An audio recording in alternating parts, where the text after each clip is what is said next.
Imagine कीजिए कि आप एक कॉलेज स्टूडेंट हो और कोरोना जैसी पेंडेमिक दोबारा वापस आ गई है। जो अभी तक आपकी जो ऑफलाइन पढ़ाई चल रही थी वो ऑनलाइन में शिफ्ट हो गई है और ऑनलाइन पढ़ाई के लिए आपको एक स्मार्टफोन की जरूरत पड़ेगी। तो एक सिंपल से कार्ड को स्वाइप करके या टैप करके एक वो स्मार्टफोन खरीद रहे हो। जो स्मार्टफोन खरीदने की जो पेमेंट है वो आपके बदले आपका जो इशूअर कर रहा है। और उस छोटे से प्लास्टिक के कार्ड से you can buy anything from a cup of coffee to कुछ भी खरीद सकते हो। और उस ट्रांजैक्शन के बदले आपका इशूअर आपके यहाँ पे पेमेंट कर रहा है। जो आपका जो पेमेंट के जो पैसे हैं आपको 40 से 45 दिन में आपके इशूअर को वापस करने। नमस्कार दोस्तों, मेरा नाम है सौरभ। आज इस वीडियो हम क्रेडिट कार्ड के बारे में बात करेंगे। क्रेडिट कार्ड कैसे काम करता है, क्रेडिट कार्ड से हर साल कंपनी कैसे लाखों और करोड़ों रुपए बना रही है, और क्रेडिट कार्ड का पेमेंट जो डेबिट कार्ड है और कैसे कैसे डिफरेंट होता है, and at last pro tip के आप क्रेडिट कार्ड से कैसे लाखों रुपए कमा सकते हो। क्रेडिट कार्ड एक तरीके एक शॉर्ट टर्म लोन है जो आपके इशूअर के द्वारा दिया जाता है। आपके केस में इशूअर है तो आपकी एनबीएफसी हो सकती है, आपका बैंक हो सकता है, कोई फाइनेंशियल इंस्टीट्यूशन होता है जो आपको एक वो जो शॉर्ट टर्म लोन दिया जाता है टू मेक योर परचेज और आपके बिल पेमेंट करने के लिए दिया जाता है। क्रेडिट कार्ड से जो पेमेंट होती है वो कैश और डेबिट कार्ड से अलग होती है, क्योंकि कैश और डेबिट कार्ड में आप खुद का ही पैसा खर्च कर रहे हो। और क्रेडिट कार्ड के केस में जब आप किसी क्रेडिट कार्ड से किसी भी चीज खरीदने के लिए आप पेमेंट करते हो तो इस केस में आप अपने इशूअर का पैसा खर्च कर रहे हो, जो उस पैसे को आपको 40 से 45 दिन इशूअर को फुल टाइम पेमेंट करना होता है। जब आप क्रेडिट कार्ड को स्वाइप या टैप करते हो तो मर्चेंट का बैंक आपके कार्ड डिटेल को क्रेडिट कार्ड नेटवर्क को सेंड कर देता है। इस केस में हमारे पास वीजा हो गया या मास्टर कार्ड हो गया, तो नेटवर्क चेक करता है कि जो आप क्रेडिट कार्ड से पेमेंट करना चाह रहे हो तो उस पेमेंट को करने के लिए आपके पास इनफ क्रेडिट लिमिट है या नहीं।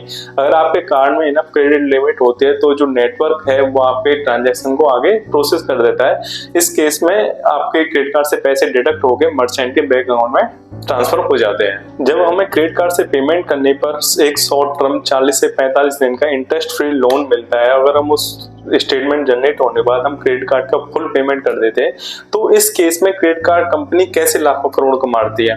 क्रेडिट कार्ड कंपनी का क्रेडिट कार्ड से लाखों करोड़ रुपए कमाने के 3 सबसे बड़े मेन रीजन है। सबसे हैवीली इंटरेस्ट चार्ज। जब आप इसी केस में आप क्रेडिट कार्ड से डिफॉल्ट करते हो या लेट पेमेंट फीस कर देते हो, जनरली क्रेडिट कार्ड कंपनी आपको 3 से लेकर 4% मतलब 50 से 60% महीने ईयरली का चार्ज करती है। सेकेंड वन, दूसरा सबसे मेन रीजन क्रेडिट कार्ड से पैसे कमाने का कंपनी का वो है फीस। एक क्रेडिट कार्ड की रिन्यूअल फीस होती है, जो आप मतलब क्रेडिट कार्ड को नेक्स्ट ईयर यूज करते हो तो आपको रिन्यूअल फीस देनी पड़ेगी। Second one is late payment fees. अगर आप फुल्ली पेमेंट ड्यू डेट से अगर एक दिन भी आप एक्स्ट्रा डिफॉल्ट कर जाए तो आपको इस केस में लेट पेमेंट फीस पेड करनी होती है। थर्ड वन हो सकती है इस केस में विड्रॉल फीस। जब आप क्रेडिट कार्ड से आप पैसे विड्रॉल करते हो किसी एटीएम से, आपको एक विड्रॉल फीस पेड करनी है। ये जनरली 2 से 3% तक की हो सकती है। And third one credit card के केस में हिडन चार्जेस के बहुत सारे कुछ स्पेशल ट्रांजैक्शन हम कर देते हैं जिसकी वजह से क्रेडिट कार्ड कंपनी आप उनसे हिडन चार्जेस का डिडक्ट करते हैं। अब तक हमने देखा कि क्रेडिट कार्ड कंपनी कैसे लाखों करोड़ रुपए कमाते हैं बाई क्रेडिट कार्ड आपको डिस्ट्रीब्यूट करने। अब हम चेक करते हैं कि जो क्रेडिट कार्ड से जो पेमेंट होता है, जो कैश से पेमेंट होता है और डेबिट कार्ड से जो पेमेंट है, वो तीनों केस में कैसे कैसे डिफर होता है। जब हम कैश से पेमेंट करते हैं तो सीधा कैश निकाल कर हम मर्चेंट को दे देते हैं।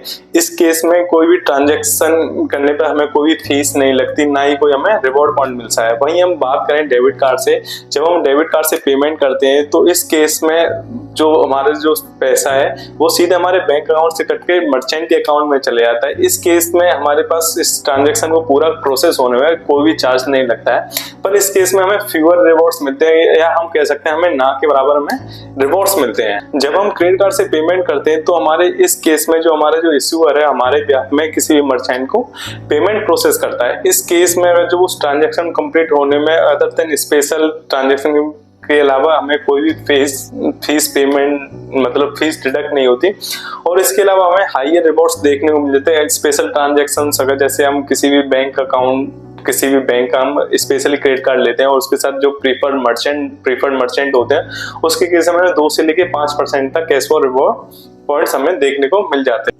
जब हम क्रेडिट कार्ड से पेमेंट करते हैं तो हमें बहुत सारे प्रोज एंड कॉन्स देखने को मिल जाते हैं। अगर हम प्रोज की बात करें तो आपको इंटरेस्ट फ्री लोन मिलता है फॉर अ पीरियड ऑफ 40 से लेके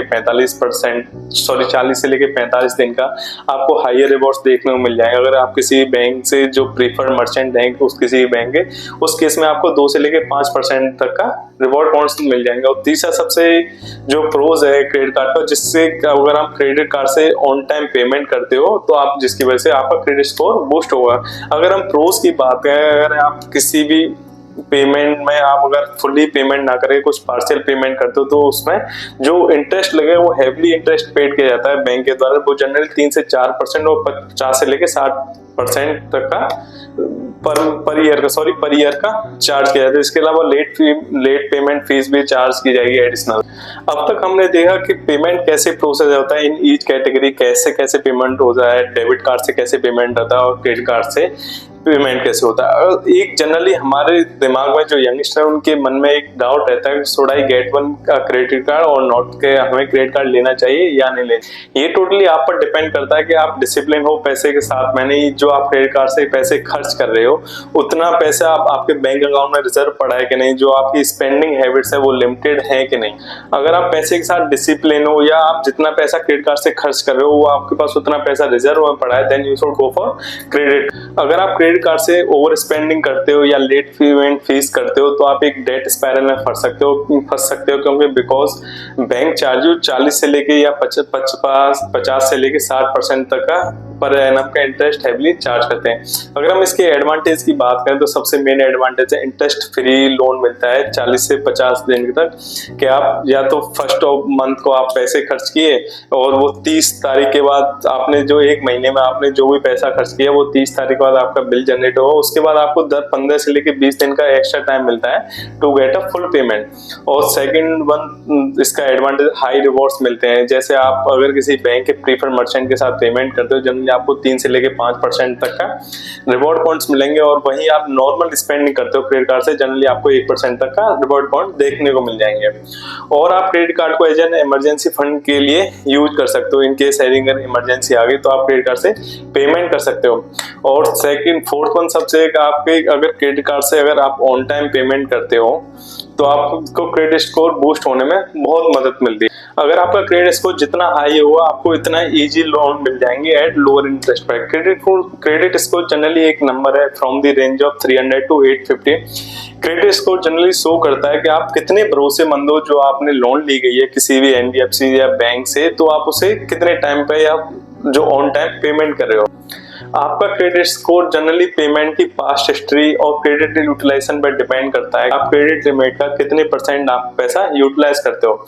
अगर आपका क्रेडिट यूटिलाइजेशन रेशियो अगर 30% से कम है तो it will help you to boost your credit score. अगर हम इसके क्रेडिट स्कोर डिसएडवांटेज के बारे में बात करें तो सबसे पहला मेन डिसएडवांटेज हाई इंटरेस्ट। अगर आप क्रेडिट कार्ड से पेमेंट करते हो उसका बिल जनरेट होता है। अगर बिल जनरेट होने के बाद जो फुल पेमेंट ना करके अगर आप पार्शियल पेमेंट करते हो जो लेफ्ट ओवर अमाउंट होता है उसके ऊपर बैंक आपको 50 से 60% का हाई इंटरेस्ट चार्ज करती है। सेकंड वन अगर वही उसी जो पार्शियल अमाउंट जो बच जाता है उसके ऊपर लेट पेमेंट फीस चार्ज करते हैं बैंक।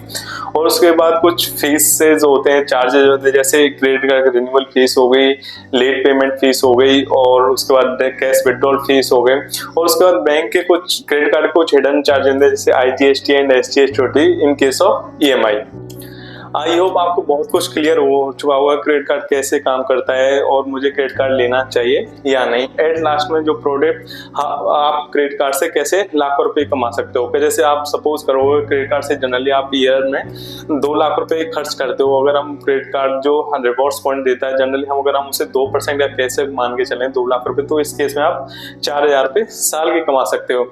अगर वही जो आपका जो 2 लाख रुपए जो पूरे साल में आपने खर्च किया उन सभी को ऑन टाइम पेमेंट किया किसी भी थर्ड पार्टी ऐप से, जनरली उस केस में आपको जो थर्ड पार्टी ऐप पर जनरली आपको उस केस में 1% तक का कैशबैक दे देते हैं। तो 2 लाख के केस में वो 2,000 रुपए हो गया।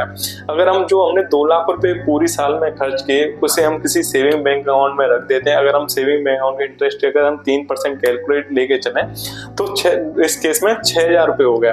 अगर हम तीनों को ऐड करें जो 4,000 रुपए जो आपके कैशबैक से आ रखा था और 2,000 रुपए जो थर्ड पार्टी का कैशबैक से आ रखा था और जो 6,000 रुपए जो आपके जो फुल सेविंग बैंक अकाउंट में वो पैसे को रखने से आता। तो इस केस में ये आपका टोटल जो रिवॉर्ड्स हो गए वो 12,000 के हो, मतलब 1,000 रुपये पर मंथ आप कमा रहे हो। इसलिए आप 12,000 को किसी भी निफ्टी 50 में इन्वेस्ट कर दे तो उसमें हम 12% का इंटरेस्ट रेट कैलकुलेट करके चलें और आप ये कंटिन्यूस 25 साल तक इन्वेस्ट करते हो तो आपको जो फाइनल कॉर्पस होगा वो 17 लाख रुपए होगा।